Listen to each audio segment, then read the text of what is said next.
Lexi? Lexi? Lexi? Sir, baka natutulog po si Ma'am Lexi. Tawagin pa ako naman yung susi na Ay, sure? Sige po. Lexi!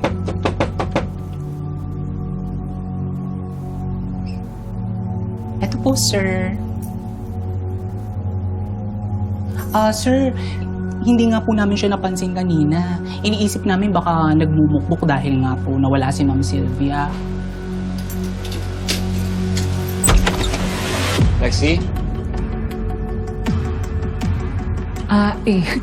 Wala po ata dito, Sir Marco.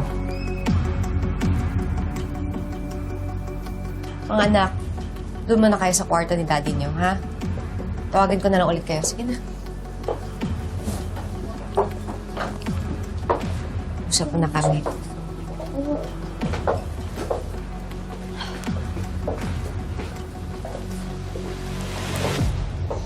Hindi ba't sinabi ni Angel na cancer ang kinamatay ng nanay niya? Well, narinig ko siyang sinasabi kila Luigi at Mikay na inatake sa puso. Halatang nagsisinungaling. Ate, You don't forget important details like that. Nakatato yun sa utak mo. Not unless may tinatago yung sinungaling mong kapatid. Totoo ba yan, Angel? ate, nalito lang ako.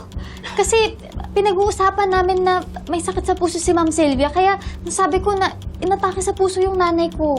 Ate, nalito lang talaga ako. Okay. May mga witness ako dati na hindi din consistent sa mga kwento nila. But that doesn't mean na nagsisinungaling sila. Pwedeng confused lang or stressed. Ate, na-confuse lang talaga ako. Nangangako ka naman na nagkamali ka lang, di ba? Ate, wala naman akong dahilan para mag-imbento ng kwento. Oo, hindi siya naging mabuti sa akin. Pero minahal ko siya. Inalagaan ko siya hanggang sa mga huling araw niya.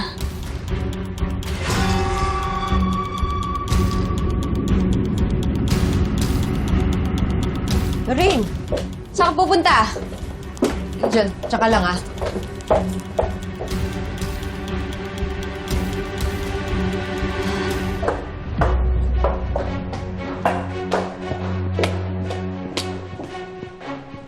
Ang best na nangyari? Lorraine! Ano to? Alis ka? Oo. Dahil ayaw kong mahawa ng katangahan nitong bahay na to. Di mo man ako kakausapin. Alam mo, hindi kita maintindihan, Vanessa. Ang galing mo namang lawyer. Pero pagdating sa kapatid mo, napakabobo mo. Sorry honest ako. Ayaw ko kasi nagsisinungaling eh. At higit sa lahat, ayaw kong niloloko ako. Kung iniisip mo na mali si Angel, show me solid proof. Ayoko ng kwento-kwento lang. Ayoko ng hearsay. I want solid, verifiable evidence. So nagdududa ka na rin sa kapatid mo? Wala namang bearing iniisip ko eh. Sa batas, di sa buhay, importante yung totoo. Tulungan mo ko alamin to.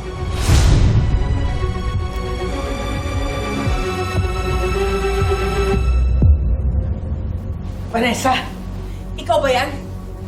Tanggalin mo yung maskara mo. Nakita kita bago mo kong kunin.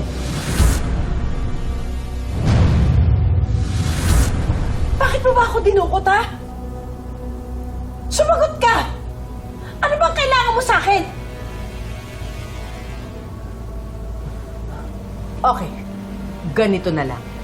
Tutal, nasa iyo naman ang bag ko. May ATM ako doon. Mag-withdraw ka ng pera, ha? At mag-book ka ng ibang hideout. Yung secluded na mountain resort. O di kaya isang island. Hindi dito, napakabaho!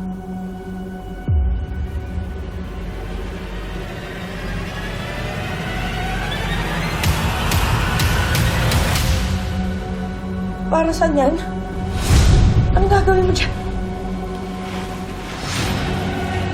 Vanessa?